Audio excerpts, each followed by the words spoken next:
Hi friends, ಇವತ್ತು ನಾನು ನಿಮಗೆ ತೊಂಡೆಕಾಯಿ ಪಲ್ಯ ಮಾಡೋದು ಹೇಳ್ಕೊಡ್ತಾ ಇದ್ದೀನಿ. ಅದಕ್ಕೆ ಬೇಕಾಗಿರೋ ಸಾಮಗ್ರಿಗಳು: ಉಪ್ಪು, ಈರುಳ್ಳಿ, ಶುಂಠಿ ಬೆಳ್ಳುಳ್ಳಿ ಪೇಸ್ಟ್, ಹಸಿಮೆಣಸಿನ್ಕಾಯಿ, ಕಾಯಿ, ಕರಿಬೇವು, ಟೊಮೊಟೊ, ಸಾಸಿವೆ, ಜೀರಿಗೆ, ತೊಂಡೆಕಾಯಿ ಮತ್ತು ಕಡಲೆಬೇಳೆನ ಸ್ವಲ್ಪ ನೆನೆಸಿಟ್ಕೊಂಡಿದ್ದೀನಿ. ನೋಡಿ, ಈಗ ನಾನು ಕಾಯಿ,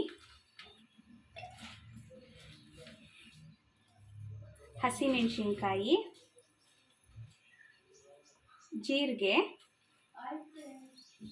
ಸ್ವಲ್ಪ ಸಾಸಿವೆನೂ ಹಾಕ್ಕೊಂಡ್ಬಿಟ್ಟು ರುಬ್ಕೊಂಡು ಬಂದ್ಬಿಡ್ತೀನಿ. ನೋಡಿ, ರಫಾಗಿ ರುಬ್ಕೊಂಡು ಬಂದಿದ್ದೀನಿ. ಈಗ ಪಾತ್ರೆ ಇಟ್ಟಿದ್ದೀನಿ. ಪಾತ್ರೆಯಲ್ಲಿ ಸ್ವಲ್ಪ ಎಣ್ಣೆ ಹಾಕಿದ್ದೀನಿ.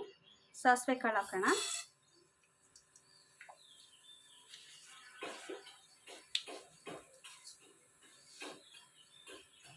ಸಾಸಿವೆ ಸಿಡಿದ ಮೇಲೆ ಸ್ವಲ್ಪ ಜೀರಿಗೆ ಹಾಕ್ಕೊಳ್ಳೋಣ.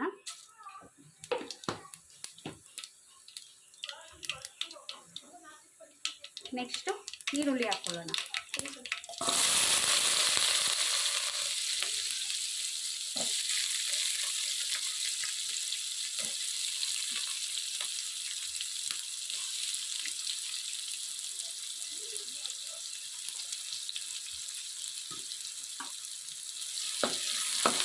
ಈರುಳ್ಳಿ ಹಸಿ ಸ್ಮೆಲ್ ಹೋಗೋ ತನಕ ಫ್ರೈ ಮಾಡ್ಕೊಳ್ಳೋಣ.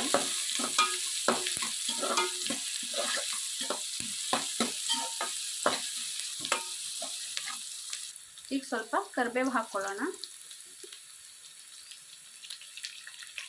ಕರಿಬೇವು ಆದಮೇಲೆ ಶುಂಠಿ ಬೆಳ್ಳುಳ್ಳಿ ಪೇಸ್ಟ್ ಹಾಕ್ಕೊಂಡ್ಬಿಡೋಣ.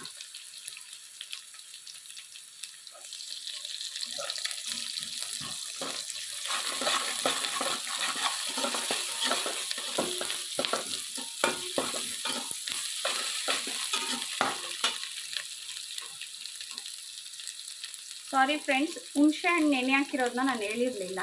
ಹುಣಸೆ ಹಣ್ಣು ಹಾಕಬೇಕು, ನೆನೆ ಹಾಕ್ಕೊಂಡಿದ್ದೀನಿ.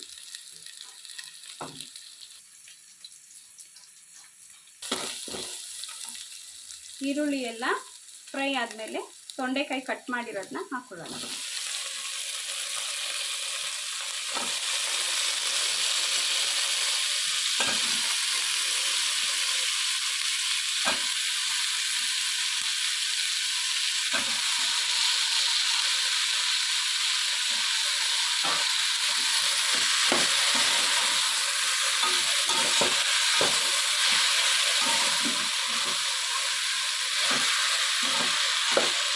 ಇದರಲ್ಲೂ ಅಷ್ಟೇ ಹಸಿ ಸ್ಮೆಲ್ ಎಲ್ಲ ಹೋಗಬೇಕು, ಅಲ್ಲಿವರೆಗೂ ಚೆನ್ನಾಗಿ ಹುರಿಬೇಕು.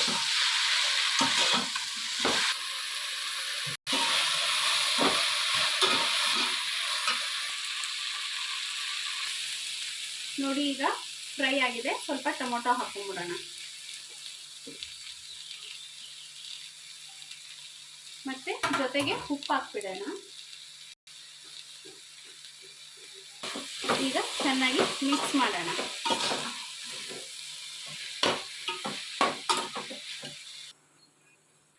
ಈಗ ನೆನೆಸಿರೋ ಕಡಲೆಬೇಳೆ ಹಾಕೋಣ. ಒಬ್ಬೊಬ್ರಿಗೆ ಕ್ರಿಸ್ಪಿಯಾಗಿ ಇಷ್ಟ ಆಗುತ್ತೆ, ಒಬ್ಬೊಬ್ರಿಗೆ ಸಾಫ್ಟಾಗಿ ಇಷ್ಟ ಆಗುತ್ತೆ. ಸೊ ಈಗ ನಾವು ನೆನೆಸಿರೋ ಕಡಲೆಬೇಳೆ ಹಾಕೋಣ. ಇದು ಹಾಕಿದ ಮೇಲೆ ಒಂದು 2 ನಿಮಿಷ ಫ್ರೈ ಮಾಡಿಬಿಡೋಣ.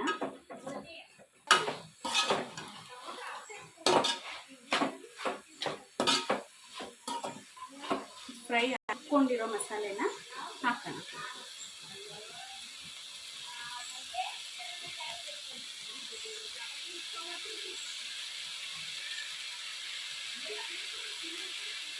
ತುಂಬ ರಫಾಗಿ ರುಬ್ಕೋಬೇಕು, ನುಣ್ಣಗೆ ಇದನ್ನು.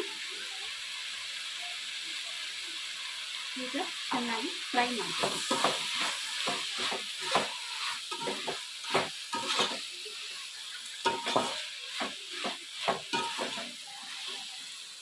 ಈಗ ನಾವು ಹುಣಸೆ ರಸ ಹಾಕ್ತಾ ಇದ್ದೀವಿ.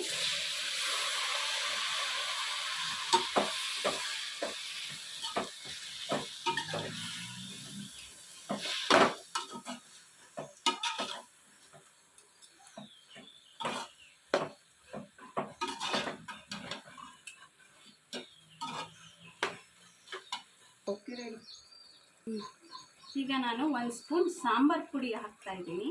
ಖಾರ ನೋಡ್ಕೊಂಡು ಹಾಕ್ಕೊಳ್ಳಿ.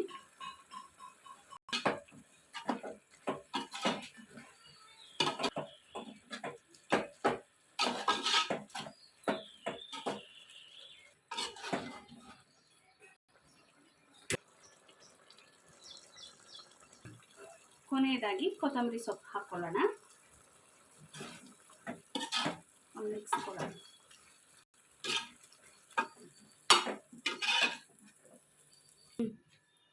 ಫೈನಲಿ ರೆಡಿಯಾಗಿದೆ ತೊಂಡೆಕಾಯಿ ಪಲ್ಯ. Thank you for watching. Bye.